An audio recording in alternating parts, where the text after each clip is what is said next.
안녕하세요. 이번 시간에는 피보나치 되돌림에 대해서 말씀드릴 건데요. 우선 강의를 하기 전에 한 가지 공지사항이 있는데 8월 1일부터는 제가 두 분과 함께 만든 코인대학교 텔레그램 채널처럼 저희 유튜브 채널 이름도 코인대학교로 바꿀 예정입니다. 주로 기본적 분석보다는 차트 보는 방법, 기술적 분석 위주로 이제 강의를 할 거고요. 그쪽 자료에도 다 저희가 만든 강의록이라 이런 것도 기본적 분석보다는 기술적 분석에 대해서 주로 여러분들이 차트를 보는 방법, 어떤 게 캔들을 보는 방법, 엘리어트 파동을 보는 방법, 지표들을 보는 방법에 대해서 앞으로 6개월 이상 꾸준히 저랑 같이 공부해서 같이 성장해 나가는 시간을 가질 거고요. 이거를 통해서 비트코인뿐만 아니고 결국 주식도 다 차트로 움직이는 거기 때문에 주식을 하시던 뭐 다른 투자를 하시던 간에 이런 차트로 움직이는 이런 시장에서 아마 많은 도움이 될 거라고 생각을 하고 있습니다. 강의를 시작하겠습니다. 피보나치 되돌림. 우리는 시장에서 가격 움직임을 예측하기 위해서 많은 기술적 분석의 보조 지표나 도구들을 써요. 그죠? 뭐 엘리어트 파동 이론도 하고 이동 평균선도 보고 거래량도 보고 RSI도 보고 스토캐스틱, 볼린저 밴드, 피보나치 되돌림이라는 지표도 써요. 이런 보조 지표도. 그 피보나치 되돌림은 차트에서 지지 저항 같은 것을 예측하기 위해서 사용하는 도구 중에 하나인데 피보나치 비율을 100분율로 사용합니다. 여기 보시면 피보나치 비율을 100분율로 사용한다. 요게 말이 중요합니다. 그럼 피보나치가 뭐냐? 거기서 간단히 설명드리면 피보나치라는 사람은 1170년도에 태어나서 1250년대까지 살았어요. 근데 이분의 아버지가 부자야. 그러니까 피보나치는 금수저야, 금수저. 근데 피보나치가 어디서 태어났냐면 지금의 이탈리아의 피사라는 데서 태어났어요. 피사. 피사가 어디냐면 그 당시에 유럽의 무역의 중심지, 그러니까 아랍 사람들이 와서 물건을 팔고 또 사고 하는 무역의 중심지가 그 당시에 유럽에서 피사란 곳이에요. 피보나치의 아버지는 그 피사에서 무역을 담당하는 세관, 거기서 고위 공무원이었어요. 그래서 되게 부유했다. 피보나치가 아버지 하는 일을 잘 관찰하고 있는데 아랍 사람들이 와서 이제 무역을 하면서 저희가 동계산을 하잖아요. 동계산을 하는데 처음 보는 이상한 거를 쓴단 말이에요. 0이라는 숫자. 1, 2, 3, 4, 5, 6, 7, 8, 9, 10. 이런 거를 쓰면서 곱셈도 엄청 빨리 잘해. 덧셈도 엄청 빨리 더 뺄셈도 엄청 잘해. 근데 그 당시에 유럽은요. 로마가 멸망하고 나서 계속 로마 숫자를 썼어요. 우리가 알고 있는 1, 2, 그죠? 3, 그죠? 4, 5, 이렇게 해서 10까지 하죠. 그죠? 11, 뭐 12. 다 요까지는 알아. 그죠? 근데 이게 뭐가 문제냐? 여러분들 이게 뭐가 문제냐면 이게 여러분들이 로마 숫자가 십진법이라고 생각할 수 있는데 이게 계산이 십진법이 아니에요. 보면 예를 들어서 1은 짝대기 하나예요.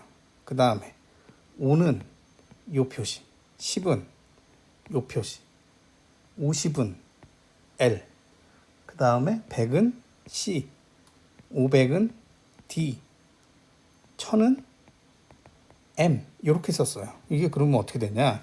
여러분 여기 12까지 우리 다 알아. 그런데 33을 표현할 거예요. 33? 33을 표현할 때 로마 숫자로는 X 이렇게 해서 요거 이게 33이에요. 그러면 여러분들 지금은 우리가 어렸을 때부터 아라비아 숫자를 배웠기 때문에 뭐 33 곱하기 33 그러면 여기 33 곱하고 뭐 이렇게 해서 이렇게 이런 방법을 쓰잖아요. 근데 보세요. 이렇게 33 곱하기 33을 했을 때 예를 들어서 로마 숫자로 이게 바로 아라비아 숫자로 우리가 계산하는 방법으로 안 통해요. 너무 복잡해지는 거. 그래서 이때는 요거를 계산하기 위해서 덧셈 뺄셈을 계산하기 위해서 이렇게 바둑판 같은 주판을 사용해서 여기다 돌을 올려놓고 이런 식으로 계산했다면 되게 그래서 계산이 느리다. 그러니까 아라비아 상인들이 와서 막 짜증내는 거야. 야 이거 계산 야 33 곱하기 33 그냥 계산 나오는 거 아니야? 뭐 예를 들어서 뭐 33 곱하기 3은 99야. 근데 여기는 이 아라비아 숫자로 하면은 우리가 여러분들 이게 뭐가 어려울 거라 생각하는데 여러분들 머릿속에 아라비아 숫자를 지워버리고 요 로마 숫자로만 계산을 한다고 생각했을 때 이게 10진법도 아닌 것이. 그 다음에 여기 0이란 개념이 없어요. 그 당시에. 그래서 이게 되게 어렵단 말이에요. 그래서 사실 로마 멸망 이후에 중세 유럽은 거의 수학이 발전이 안 돼. 그러니까 수학이 발전이 안 되니까 뭐가 안 돼요? 과학 발전도 안 되는 거예요. 그래서 피보나치가 아버지를 따라서 뭐 아랍도 여행하고 이집트도 여행하면서 요거를 자세히 배워와요. 그래서 세 가지 책을 쓴다. 거기에 이제 우리가 초등학교 때 배웠던 방정식, 중학교 때 배웠던 그런 방정식이나 이런 것들도 이제 유럽에 전파하는 거예요. 특히 제일 중요한 게 뭐냐면 아라비아 숫자를 유럽에 전파를 했어요. 그걸로 수학이 발전하고 과학이 발전하는데 틀을 마련했다. 누가? 피보나치가. 피보나치가 아버지를 따라서 아랍 지역하고 이집트 쪽을 여행하고 나서 그러면서 이 아라비아 숫자에 대해서 방정식이라는 걸 공부해 와서 그리고 나서 유럽에 전파하고 그러면서 책을 썼단 말이에요. 그래서 첫 번째 책에다가 이제 문제를 내요. 이게 문제 여러분들 아마 중학교 때 한 번씩 다 배웠던 건데 한번 볼게요. 여기 보면 들판에 한 쌍의 토끼가 있다. 토끼는 어른 토끼가 되는데 한 달 걸린다. 다 자란 토끼는 매달 한 쌍의 토끼를 낳아요. 토끼는 죽지 않는다. 1년 후 몇 쌍의 토끼가 태어날까? 생겨날까? 요거가 이제 문제를 그 책에 내요. 그럼 이거 볼게요. 그랬을 때 이제 요런 피보나치 수열에 대해서 이제 나오는데 요거에 대해서 한번 보겠습니다. 문제를 같이 한번 풀어볼게요. 1월에 새끼 토끼가 하나 있어요. 한 쌍으로 봐야 한 쌍이 새끼 토끼가 한 쌍 있어. 근데 얘가 이제 2월에 되면 2월이 되면 이제 이게 요거 그냥 이렇게 앞으로 그 동그라미로 할게요. 동그라미 하나 새끼 토끼는 2월이 되면 어른이 돼요. 어른 토끼가 돼요. 어른 토끼는 이게 두 개 돼요. 그래서 3월이 되면 어떻게 되죠? 3월. 얘가 아까 어른 토끼가 되면 한 쌍을 낳을 수 있죠. 그래서 얘가 그러면 한 쌍을 내니까 3월이 되면 어른 토끼 한 쌍하고 새끼 토끼 한 쌍이 되겠죠. 그죠? 여기는 처음에 한 쌍이 있어. 그 두 번째 달도 한 쌍이 있어. 그죠? 3월에는 두 쌍이 있겠죠. 그죠? 4월을 봅시다. 얘는 죽지 않으니까 또 새끼를 하나 낳겠네. 어린 토끼는 새끼 한 쌍을 낳고, 그죠? 얘는 크겠죠? 얘는 성인 토끼가 되는 거예요. 세 개가 됐네요. 세 쌍이. 5월이 돼볼게요. 5월이 되면 얘는 그대로 어른 토끼가 돼 있고, 그다음 한 쌍을 또 낳겠죠. 새끼를. 그럼 얘는 어떻게 돼? 얘는 어른 토끼가 됐겠죠. 그죠? 얘는 어른 토끼가 그대로 있고 얘도 어른 토끼가 됐으니까 새끼 토끼 하나를 냈겠네. 그럼 몇 개? 하나, 둘, 셋, 넷, 다섯 개. 6월이 됐게요. 6월이 되면 얘는 어른 토끼 그대로 있죠. 그리고 또 새끼 한 마리를 낳아. 얘는 어떻게 돼? 어른 토끼가 됐겠네. 그죠? 얘는 어른 토끼 지가 그대로 있고 지가 또 새끼 한 마리 나네. 얘는 그대로 어른 토끼가 되고 그대로 있고 새끼 한 마리 나요. 얘는 어른 토끼가 됐겠네. 그죠? 그러면 하나, 둘, 셋, 넷, 다섯, 일곱, 여덟. 그러면 이런 방식으로 하면 7월에는 13개. 이런 식으로 나온다. 그래서 우리가 알고 있는 1, 2, 3, 5, 8, 13, 21, 3, 4, 그죠? 그 다음에 5, 이거 두 개 더하면 9, 89, 144 이런 수열이 나오는 거예요. 그래서 다시 끝이 쓰면 1, 2, 3, 5, 8, 13, 21, 34, 55, 89, 144 이렇게 나와요. 이런 수열이 나온다고. 그래서 12달이 지나면 144쌍의 토끼가 생긴다. 이게 뭐냐면 여러분 이게 이런 식으로 여러분들 나뭇가지가 이렇게 나오는 순서를 보면 이런 식의 수열을 따라 나와요. 그리고 조개 껍질이 이렇게 조개 앵무조개라고 하는 이 조개 껍질이 이렇게 나올 때 조개 껍질의 두께를 봐서 처음에는 반지름이 이런 식이었고 요까지 넘어가는데 요 두 개의 반지름이 합친 거로 커지고 그 다음에 세 번째로 이렇게 커질 때는 요거 2하고 1하고 반지름 합친 거로 커지고 그죠? 그 다음에 여기를 돌아가면 3하고 2하고 반지름 합친 게 커지고 이런 식으로 앵무조개가 이렇게 커져 나가요.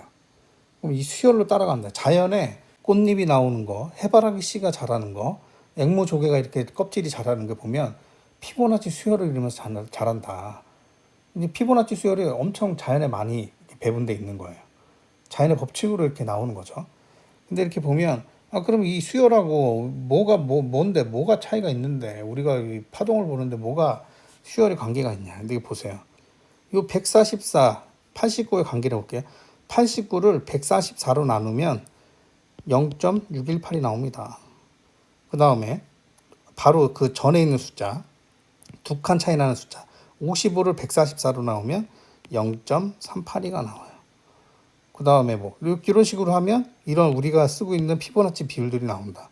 또 웃긴 건 0.618을 제곱해 볼까요? 0.618 곱하기 0.618을 해보면 0.382가 나와요. 또 여러분 많이 쓰는 거 있죠. 0.786, 0.786을 제곱해버리면 0.786을 두 번 곱하면 0.618이 나온다. 0.886을 제곱하면 0.786이 나온다. 이게 뭐냐? 결국 이 피보나치 수열에서 결국 이 숫자가 점점 커질수록 이제 요 앞뒤 관계가 점점 0.618에 이제 근접해지는데 요 두 칸, 세 칸 차이의 비율로 이런 우리가 쓰고 있는 피보나치 비율이 나온다. 그 중에 대표적인 게 뭐예요? 이제 피보나치 황금 비율이라는 거예요. 황금 비율. 그럼 예를 들어서 볼게요. 89하고 144가 있는데 89를 144로 나누면 어떻게 돼요? 0.618이 돼요. 또 반대로 144를 89로 나오면 어떻게 돼요? 1.618이 나와요. 우리가 알고 있는. 그죠? 0.618, 1.618은 얘를 뒷숫자를 앞으로 나누냐, 앞숫자를 뒤로 나누냐에 따라서 요 관계가 나와요. 근데 보시면 우리가 쓰는 0.618, 1.618이 옛날부터 많이 썼다 이거예요. 그러니까 이게 예전에 예를 들어 고대 시대 때 이 피보나치 수열에 대해서 언급되어 있는 것도 있긴 한데 모든 사람들이 이거를 피보나치 수열에서 나왔다 이렇게 인식하는 게 아니고 이렇게 그리다 보니까 되게 안정적이야. 이 비율이 1.618이네. 그죠? 그러니까 사람들이 그러니까 예를 들어 피보나치 수열을 모르고도 이걸 계속 그림을 그리다 보니까 그림을 그릴 때 이런 비율을 썼더니 되게 좋더라. 이런 거를 또 느끼는 거예요. 그래서 황금 비율이 나와요. 황금 비율. 예전에 고대 그리스인들은 요거를 1.618을 극한 비율이라고 말했고 0.618을 평균이라고 불렀어요. 중세 시대에는 요거를 이제 아주 좋다. 신의 비율이다. 이거 정말 좋은 거다. 그리고 이제 근세 이후에 우리가 이제 황금 분할 골든 섹션이라고 이제 말을 붙이기 시작했어요. 이게 보면 황금 분할이라고 하는 거는 이런 이제 우리 카드 여러분들 신용카드 보면 다 이 비율이죠. 요런 거. 그다음에 뭐 파르테논 신전 같은 경우도 다 이런 황금 비율로 만들어졌다. 요거도 보면 이게 신용카드나 이런 것들도 아까 앵무 조개가 자라는 순서랑 비슷하죠. 이렇게 피보나치 수열로 이루어졌다. 그리고 인체도 보면 이렇게 배꼽 근처에서 자르면 여기가 1, 그 다음에 1로 봤을 때 하체가 1로 봤을 때 상체는 머리까지가 0.618이 되게 이제 이상적인 사람의 이제 모양이다. 근데 사실 뭐 동양인 이렇게 해서 이렇게 보면 1대1 아닌가요? 1대1? 여기 딱 1대1? 서양인 기준 같고 한국 사람들은 비율이 1대1인 것 같은데 아무튼 여기서 나온 게 이제 황금 비율이에요. 거기서 이제 우리가 중요한 게 0.618과 그다음에 1.618이 되게 중요하다. 그리고 아까 말씀드렸던 피보나치 수열에서 두 번째 거 사이에서 나누거나 했을 때 뭐 예를 들어서 2.618이 나오거나 그다음에 0.382가 나오거나 그러니까 우리가 쓰는 피보나치 되돌림에서 쓰는 이런 비율들이 전부 다 피보나치 확장이나 되돌림에서 쓰는 비율들이 요 피보나치 수열에서 요 앞의 수를 뒤의 수로 나누거나 뒤의 수를 앞의 수로 나누거나 아니면 두 칸 사이에 서로 나누거나 세 칸 사이에 서로 나누거나 그렇게 했을 때 나오는 비율들이 이런 비율들이다. 아시겠죠? 그래서 이제 피보나치 되돌림을 사용하기 위해서 우리가 많이 쓰는 거 이거 좀 외우시는 게 좋죠. 그런 비율들로 나온 게 0.236 많이 쓰는 게 0.382 0.618 0.786 그 다음에 그다음 1 그 다음에 161.1.618 그죠? 2.618 근데 이거 또 매매 열심히 하시는 분들은 여기에 또 114 여기 886 이런 것도 집어넣죠. 그다음에 여기 1. 여기 사이에 1.236 뭐 이렇게 집어넣긴 하는데 기본적으로 요거는 좀 알고 있는 게 좋다. 그리고 안 외워도 여러분들 이제 피보나치 되돌림 툴에 입력해 놓으면 그 쭉 그려지니까 꼭 외울 필요는 없죠. 하지만 요 기본적인 것들은 그래도 이제 익숙해져야 된다. 아시겠죠? 근데 피보나치 되돌림에 대해서 이제 사용을 어떻게 하는지에 대해서 설명드릴게요. 일반적으로 이제 중요한 거는 피보나치 되돌림을 쓰기 위해서는 추세란 게 있어요. 추세. 예를 들어서 막 이렇게 있는 거를 여기서 1분봉을 가지고 여기 제가 첫 번째 시간에 모노파동이란 거 얘기했죠. 모노파동. 근데 이 모노파동이 여기 이렇게 모노파동인데 제가 말했죠. 어느 정도 일정하게 되돌림이 있지 않으면 이렇게 꺾여도 예를 들어서 이렇게 했다가 이렇게 꺾여도 얘를 하나의 모노파동으로 본다 그랬죠. 그러니까 의미 없는 예를 들어서 1분봉에 이렇게 슈팅하는 걸 가지고 요걸 가지고 요 모노파동 아직 모노파동이 다음에도 모노파동이 나올 수 있는데 이걸 합쳐서 모노파동을 봐야 되니까 어찌 보면 기본 파동도 안 나온 거를 여기서 피보나치 되돌림 쓰거나 하는 시도는 의미가 없다. 없을 수 있다.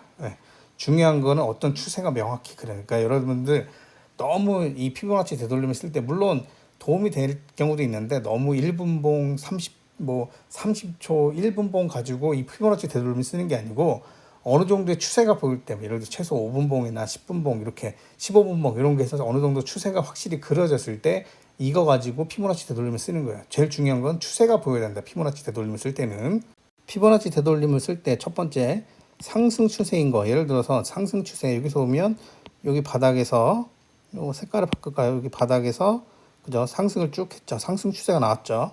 그러면 상승 추세를 했을 때 예를 들어서 여기서 보면 그러면 어디쯤에서 지지를 할 건지 우리가 보는 거예요. 그때 피보나치 되돌림을 써요. 그때 여러분들 피보나치 되돌림 툴을 예를 들어 트레이딩 뷰 아니면 여러분들 바이낸스나 아니면 업비트도 다 트레이딩 뷰를 제공하니까 거기에 피보나치 되돌림을 클릭하고 여기 상승 추세에서 저점을 첫 번째 먼저 눌러요. 그럼 여기에 이제 1이 표현되거든요.